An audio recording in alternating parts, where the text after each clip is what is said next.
Hi, welcome to the channel. I'm Jay, and this is R26, where we talk everything boxing, and everyone's entitled to their own opinion.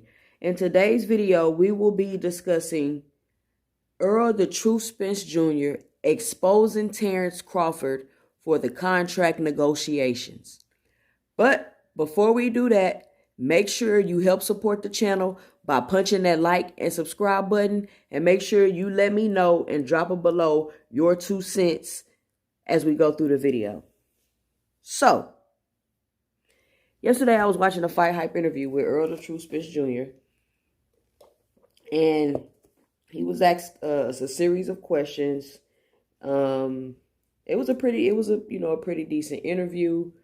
Errol is looking good. He's looking smaller. His head is looking his head looks kind of big for his body, which could possibly indicate that he lost a lot of weight really fast. You know how sometimes you see people lose weight really fast? Or I know, like, sometimes when I would fast and I would lose weight, my head would look big. But maybe it's just because he lost weight. But anyway, so in the interview, now, if you would notice, every time somebody would ask Terence Crawford what took so long for the fight to happen, his response is always, man, it doesn't matter. The fight's happening now. So that's how he gets around that question. Man, it doesn't matter. The fight's happening now. True. But it does matter, Terence. And I'm going to give you my 2 cents on why I think it matters. And then we're going to go into what Errol Spence said, later on in the video. But listen, so that contract negotiation between you and Errol the True Spence Jr. was epic. Like, it's going to go down in history. People going to make documentaries and videos about it. I might even make a video about it. But it was epic. And the way it happened, the 7-8 months you strung people along, and then you backdooring and taking a whole nother fight just all of a sudden with a company that's brand new and nobody's really ever heard of before you fought on it, and nobody has heard of it after you fought on it. So all of that was just kind of shaky. You know what I mean? Like, it was shaky. People want to know. People want to know, Terence. The people want to know, Terence. So he evades the question. He never asked the question. And in the beginning, when people was asking Errol the question, he was like, it don't matter if the fight happening now. But now, the closer we get to the fight, the more, what's the word? I don't want to say agitated, but the more, for lack of a better word, agitated Spence is starting to kind of feel. And the more he's like thinking back, you can tell he's probably just letting himself just sit in that, like, shit, that stuff that just pissed him off about the whole contract negotiations. Like, he's just letting himself sit in it now. He's letting it fester. He's letting it build up.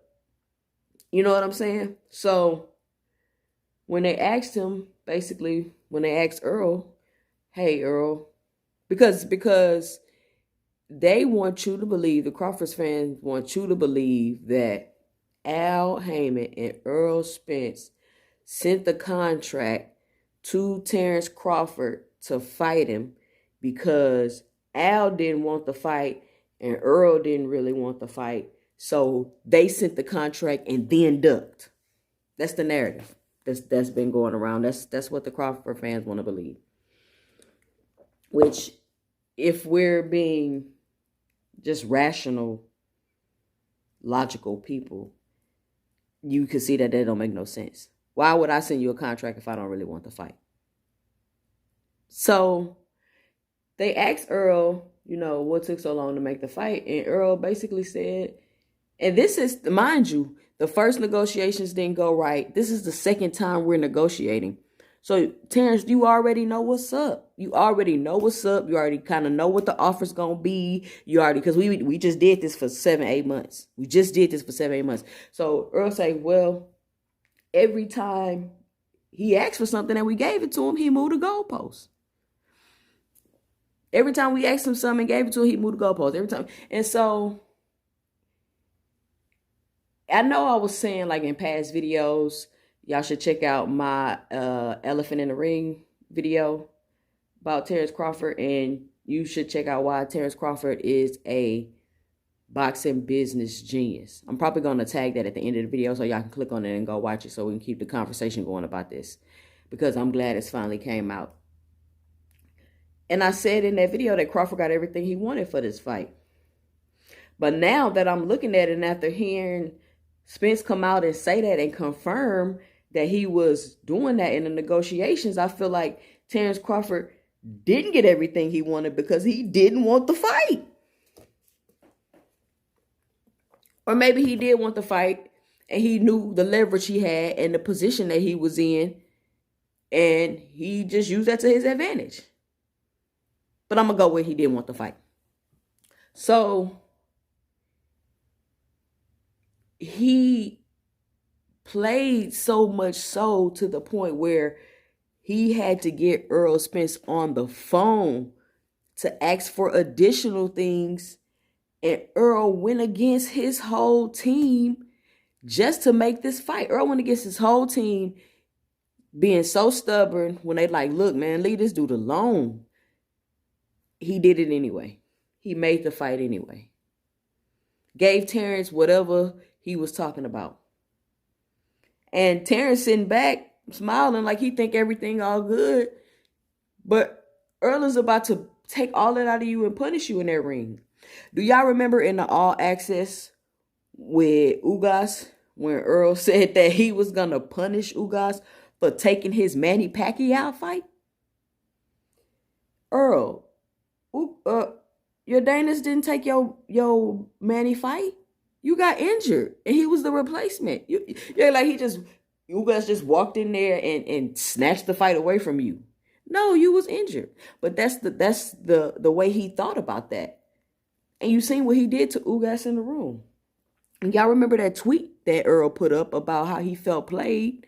And I'm sure he did. I'm sure, because he not stupid. He not stupid. He know people advising him, right?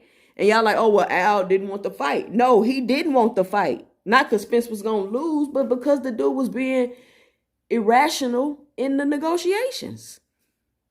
He was outpricing himself. Terence tried to outprice himself, and he didn't think that Errol was going to pay the bill to make this fight happen. And that's just my 2 cents. That's just my 2 cents. But I'm glad that, listen, let me know and drop it below what you think.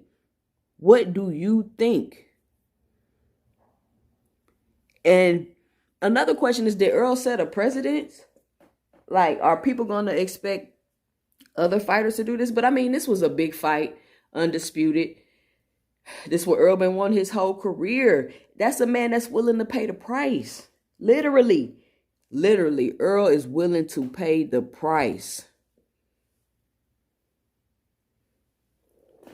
So let me know what you think about Errol Spence exposing Terence Crawford. And then, wait, before we do that, and then he said Terence Crawford is being so unreasonable to the point that they have to flip a coin to see who's going to do the ring walk first.